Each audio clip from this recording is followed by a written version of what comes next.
ईद कुर्बान में एक रोज बाकी रह गया और बड़ी ईद के लिए सजाई जाने वाली मवेशी मंडियों में खरीदोफरोख्त तेज हो गई।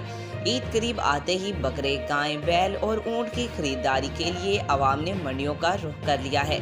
मवेशी मंडियों में गजब का रश देखने में आ रहा है। किसी को मनपसंद जानवर मिल गया तो किसी की तलाश जारी है। महंगाई के सबब मंडियों में जानवरों की कीमतें आसमान को छूने लगी हैं। व्यापारियों और खरीदारों में बहसो तकरार का सिलसिला भी जारी है।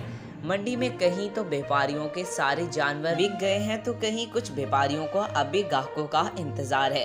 इज्तिमाई कुर्बानी करने वाले अफराद और इदारों की तरफ से बुकिंग का सिलसिला जारी है, जो इसकी रोशनी में ही जानवरों की खरीदारी करेंगे।